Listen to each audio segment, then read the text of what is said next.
سب سے بڑی رونقیں جو حرمین شریفین کی ہیں، اللہ تبارک و تعالیٰ ان کو بحال فرمائے اور ہم سب کو توفیق عطا فرمائے کہ ہم اللہ کے گھر میں اور اللہ کے پیارے محبوب کے گھر میں حاضری کی توفیق ہمیں اللہ تعالیٰ عطا فرمائے۔ تو یہ ہم اپنے پیر و مرشد کے حضور عرض کرتے ہیں کہ آپ اللہ کی بارگاہ میں ہم سب کی طرف سے یہ دعا فرمائیں۔ تو میں جو بات عرض کرنا چاہتا ہوں اس موقع محل کی نسبت سے، وہ یہ ہے کہ حضور علیہ الصلاۃ والسلام نے جب پردہ فرمایا تو ارشاد فرمایا کہ لا نبی بعدی، میرے بعد کوئی نبی نہیں ہے، کسی قسم کا کوئی نبی میرے بعد نہیں ہے، نہ تحتی نبی ہے، نہ نبی ہے، نہ رسول ہے، کچھ بھی نہیں ہے، میں آخری نبی ہوں، نبی آخر الزمان صلی اللہ علیہ وسلم۔ حضور علیہ الصلاۃ والسلام کا تذکرہ جو پہلے والی کتابوں میں ملتا ہے، سابقہ کتابوں میں، وہ خاتم النبیین کے حوالے سے ملتا ہے کہ آپ خاتم النبیین ہوں گے، یہ پہلی کتابوں میں ذکر ہوا حضور علیہ الصلاۃ والسلام کا۔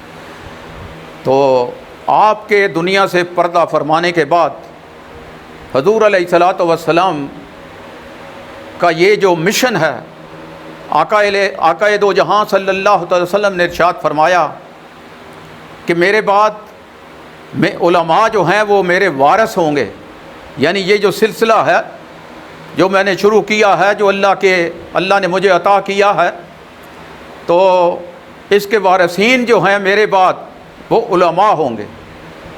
اب علماء دو قسم کے ہیں، ایک علماء وہ ہیں جو قرآن پڑھاتے ہیں، حدیث پڑھاتے ہیں، ایک علماء وہ ہیں جو قرآن اور حدیث کے بعد دل کی تعلیم دیتے ہیں، دل کا علم دیتے ہیں۔ یہ دو قسم کے ہو گئے نا، تو یعنی ایک ظاہری علم ہو گیا، ایک باطنی علم ہو گیا۔ ظاہری علم ہے قرآن کا پڑھنا، ظاہری علم ہے نمازوں کا پڑھنا، قرآن کا پڑھنا اور حدیث پاک کا پڑھنا، یہ ظاہری علم ہے۔ لیکن باطنی علم کون سا ہے؟ جو حضور علیہ الصلاۃ والسلام سے آیا ہے۔ قرآن فرماتا ہے وَيُزَكِّيهِمْ وَيُعَلِّمُهُمُ الْكِتَابَ وَالْحِكْمَةَ کہ میرا محبوب تمہارے سینوں کو منور کرے گا، تمہارے دلوں کو منور کرے گا، اور پھر تمہارے اندر علم و حکمت بھر دے گا۔ تو وہ جو علم ہے وہ اولیاء اللہ سے ملتا ہے، اللہ کے ولیوں سے ملتا ہے، جو طبیب ہیں، دل کے طبیب ہیں، جو قلب کے طبیب ہیں۔ آپ بیمار ہوتے ہیں، آپ بیمار ہوتے ہیں دوائی کھاتے ہیں، آپ بیمار ہوتے ہیں تو علاج کراتے ہیں، کوئی بھی بیماری آپ کو ہوتی ہے، لیکن جو دل کا طبیب ہے، جو دل کا غریب ہے، جو دل کا بیمار ہے، اس کا علاج اللہ کے ولی کے علاوہ ہو نہیں سکتا۔ اللہ کے علاوہ، اللہ کے ولی کے بغیر اس کا علاج کوئی نہیں ہے۔ اللہ فرماتا ہے الا بذکر اللہ تطمئن القلوب، خبردار جان لو کہ اللہ تبارک و تعالیٰ فرماتے ہیں کہ یہ دل کا علاج جو ہے، قلب کا علاج جو ہے وہ کیا ہے؟ اللہ کا ذکر ہے۔ تو یہ اولیاء اللہ جو ہیں یہ ذکر کراتے ہیں، اللہ کا ذکر کراتے ہیں۔ اور یہی آیے مقدسہ میں نے تلاوت کی قرآن پاک میں، اللہ تبارک و تعالیٰ ارشاد فرماتے ہیں قد افلح من تزکا، قد افلح تحقیق وہ کامیاب ہو گیا، افلح من تزکا جس نے اپنا تزکیہ نفس کر لیا، جس نے اپنے قلب کو پاک کر لیا، وہ کیا ہو گیا؟ وہ تحقیق وہ کامیاب ہو گیا۔ قد افلح من تزکا، اس کے بعد کیا فرمایا؟ وذکر اسم ربہ فصلی، اور اس نے اللہ کے اسم کا ذکر کیا۔ وذکر اسم ربہ فصلی، اس نے اللہ کے اسم کا ذکر کیا۔ تو یہ دو چیزیں جو ہیں اللہ کے ولی کی بارگاہ سے ملتی ہیں، ایک تزکیہ نفس ہے، تزکیہ نفس جو ہے وہ توبہ ہوتی ہے، استغفار ہوتی ہے، توبہ ہوتی ہے۔ جب اللہ کے ولی کی بارگاہ میں کوئی آتا ہے تو اس کو توبہ کرائی جاتی ہے، اپنے پچھلے گناہوں سے توبہ کر لو، اب میں یہ نہیں کروں گا، وہ نہیں کروں گا، جو بھی برائی کرتے ہو وہ اس سے توبہ کر لو اور پھر نئے طریقے سے نئے انداز سے پھر کیا کرو، وَذَكَرَ اسْمَ رَبِّهِ فَصَلَّى، پھر اللہ کے اسم کا ذکر کرتے رہو اور وہ ضربیں لگاتا ہے پھر اللہ ہو اللہ ہو اللہ ہو اللہ ہو اللہ ہو اللہ ہو کی ضربیں لگاتا ہے، تو وہ اس کا دل جو ہے منور ہو جاتا ہے، روشن ہو جاتا ہے۔ تو پھر روشن ہونے کے بعد اب وہ برائی کی طرف جا نہیں سکتا، اب وہ غلط کام کی طرف جا نہیں سکتا، اس کا دل اس کو ملامت کرے گا، کدھر جا رہے ہو، یہ کام غلط ہے، اللہ اس کو ناپسند کرتا ہے، اللہ کا محبوب ناپسند کرتا ہے، تم کدھر جا رہے ہو، وہ ادھر نہیں جائے گا۔ تو پھر وہ نیک کاموں کی طرف رجوع کرے گا، اور رفتہ رفتہ اس کو کیا چیز ملتی ہے کہ اس کی جو وہ عادات ہیں وہ بدل جاتی ہیں، سیرت بدل جاتی ہے، سیرت کے ساتھ میں تو یہ بھی کہتا ہوں صورت بھی بدل جاتی ہے، صورت بھی بدل جاتی ہے، اس کے چہرے پر داڑھی آ جاتی ہے، اور پھر وہ کیا کرتا ہے کہ وہ نیک کام کرتا ہے، نیک کام کرتا ہے۔ اور یہ تصوف جو ہے وہ یہ اخلاقیات کو درست کرنا ہے، حسن اخلاق کو درست کرنا ہے۔ آپ کسی ولی اللہ کی بارگاہ میں بیٹھنے والے سے جب آپ بات کریں گے تو ادب سے کرے گا، پیار سے کرے گا، محبت سے کرے گا، آپ کے ساتھ جھگڑا نہیں کرے گا، آپ کے ساتھ کوئی بری بات نہیں کرے گا، وہ اللہ اور اللہ کے رسول کی باتیں کرے گا، کیونکہ اس نے سیکھا ہی یہی ہے، اپنے ولی کی اپنے مرشد کی بارگاہ سے یہی سیکھا ہے۔ اور یہ چیز جو ہے یہ اولیاء اللہ کو حضور علیہ الصلوۃ والسلام نے فرمایا کہ یہ میرے وارث ہیں، اور وارث وہ ہوتا ہے کہ جس میں اعلیٰ کی خوبیاں ہوتی ہیں، اور وہ اس لیے وارث ہوتا ہے، حضور علیہ الصلوۃ والسلام نے جو خوبیاں چھوڑی ہیں، جو خوبیاں سمجھائی ہیں، جو عادات دیے ہیں، جو اطوار دیے ہیں، جو سیرت و کردار دیا ہے، وہ اپنا کر وہ لوگوں کو بتاتے ہیں کہ آؤ ہمارے پیارے محبوب صلی اللہ علیہ وسلم کی سیرت اس طرح سے کی ہے، صورت اس طرح کی ہے، کردار اس طرح کا ہے، ایسی زندگی کو اپناؤ، اور پھر وہ اطاعت کرتے چلے جاتے ہیں، اطاعت کرتے چلے جاتے ہیں اور اتباع کرتے چلے جاتے ہیں، تو پھر اللہ تبارک و تعالیٰ ان پر کرم فرما دیتا ہے۔ اللہ کہتا ہے کہ یہ میرے پیر و مرشد کے ساتھ جڑے ہوئے ہیں، یہ بھی پاکیزہ ہیں، یہ بھی نیک ہیں، یہ بھی صالح ہیں۔ تو وراثت کے حوالے سے ایک بات عرض کرتا ہوں آپ کے خدمت میں کہ وراثت کیا چیز ہے، کہ ہر چیز جو ہے وہ حضور علیہ الصلوۃ والسلام سے ان کو ملتی ہے، اولیاء اللہ کو علم ملتا ہے، معرفت ملتی ہے، ہر کچھ ملتا ہے، باطنی وہ کیا کہتے ہیں روشنی ملتی ہے، تو پھر وہ آگے تقسیم کرتے چلے جاتے ہیں۔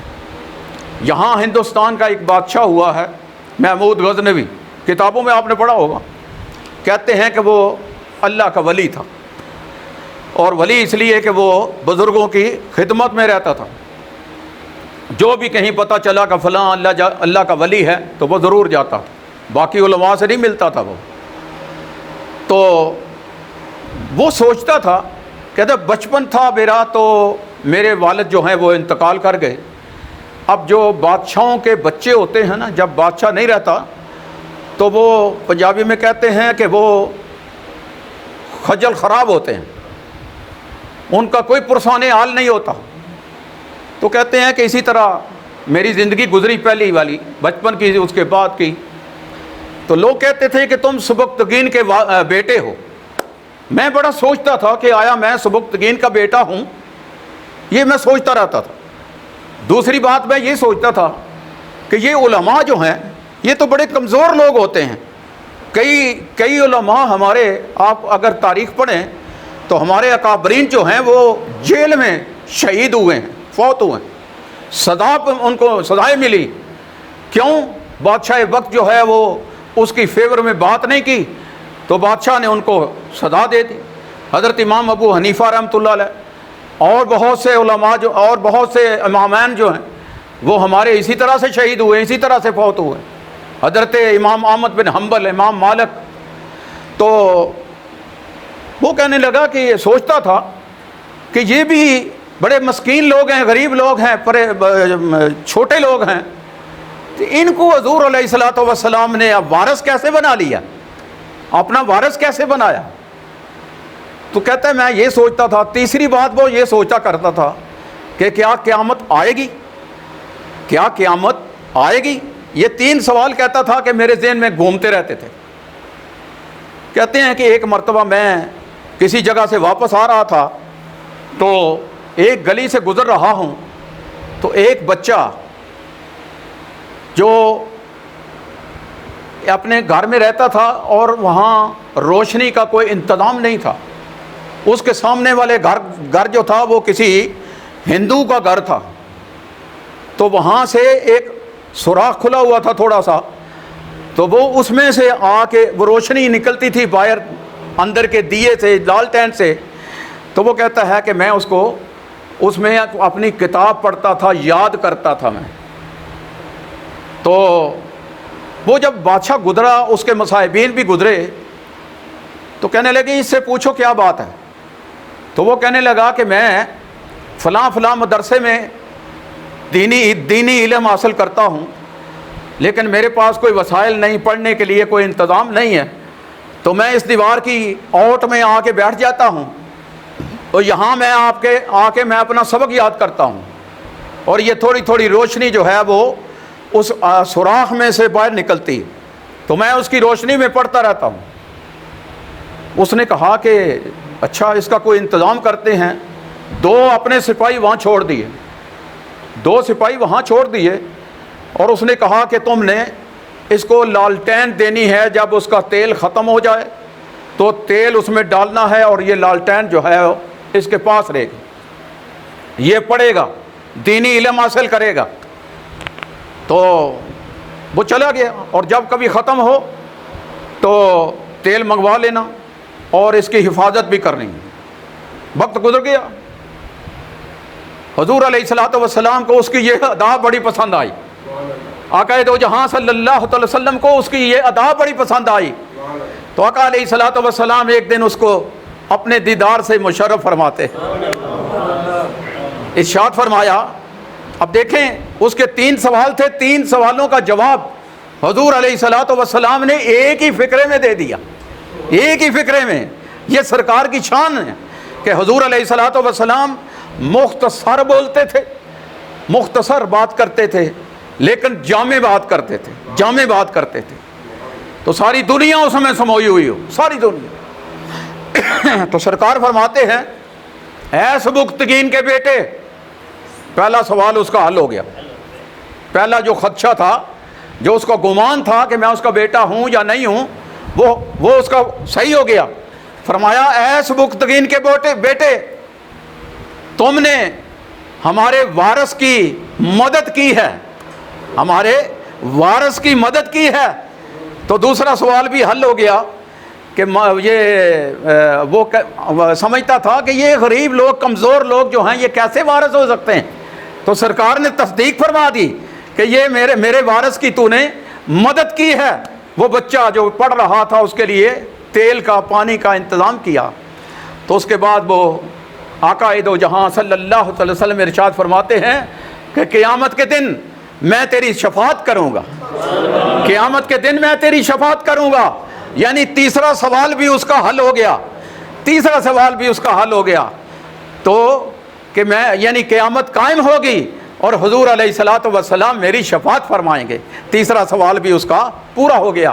سوال نہیں تھا بلکہ تیسرا گمان تھا، یہ سوچتا تھا. تو میں آپ کو یہ بتاؤں کہ جب ہم سوچتے ہیں نا، جب ہم کوئی بات سوچتے بھی ہیں دین کے بارے میں، دنیا کے بارے میں، جو بھی کوئی سوچتے ہیں، ہمارے آقا دو جہاں صلی اللہ علیہ وسلم کو پتہ چل جاتا ہے کہ میرا فلاں امتی یہ سوچ رہا ہے. اسی لیے تو حضور علیہ الصلوۃ والسلام نے حضرت محمود غزنوی کو یہ اشارہ دیا کہ تیری تینوں باتیں جو ہیں ان کا جواب یہ ہے.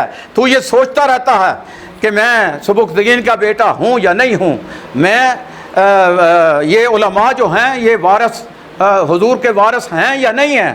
تو تیسری یہ ہے کہ قیامت ہوگی یا نہ ہوگی. تو یہ ہمارے جو پیر و مرشد ہیں یا اولیاء اللہ جو ہیں، اولیاء اللہ جو ہیں، ان کو بھی وہاں سے ہدایات ملتی ہیں، ہدایات ملتی ہیں، اور وہ آگے پھر تقسیم فرماتے ہیں. ہدایات ملتی ہیں کہ آج یہ کرنا ہے، وہ کرنا ہے، اس طرح کرنا ہے۔ کوئی ختم ہو گیا؟ آخری بات عرض کرتا ہوں کیونکہ وقت مطلب زیادہ نہ ہو جائے۔ نہیں، میں پہلے چھوڑ دوں گا۔